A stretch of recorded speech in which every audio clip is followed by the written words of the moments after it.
سلام البنات، نتمنى تكونوا كامل بخير. كما راكم تلاحظوا معايا انا اليوم درت الكسره، جات بزاف هايله وبزاف بنينه.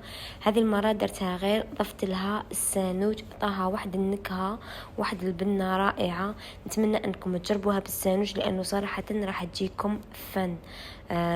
طريقه تحضير الكسره تختلف من منطقه الى اخرى.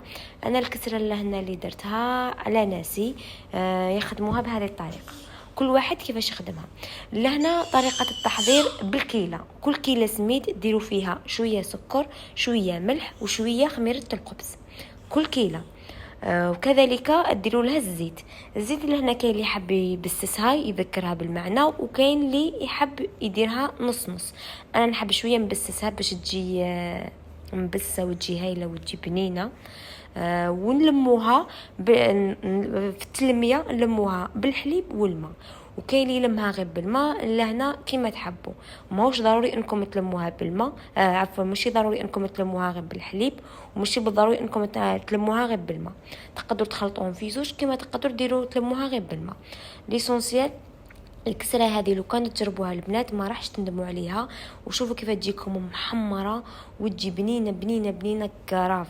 وننصحكم انكم تجربوها بالسانوج لانه صراحه راح تمد لكم واحد النكهه واحد البنه رائعه.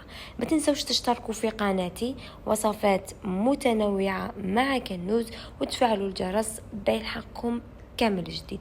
اللي يحب الوصفه كامله تاع الكسره راه يلقاها في قناتي باليوتيوب، وصفات متنوعه مع كنوز. كما راكم تلاحظوا معنا، شوفوا لهنا جات محمره ومبسه. طريقه تاع التقسيم تاعها جات جد سهله. وكاين لهنا ملاحظه، كاين اللي يدلكها بزاف وكاين اللي يدلكها شوي شوي الكسره. انا لهنا ما ندلكهاش بزاف، نلمها وندلكها غير شويه، يا ربي 10 دقائق بالكثير. وانتم كما تحبوا. اللي حب يشوف الطريقه كامله راه يلقاها في قناتي كما قلت لكم. وما تنسوش تدعموني وابوني للقناه.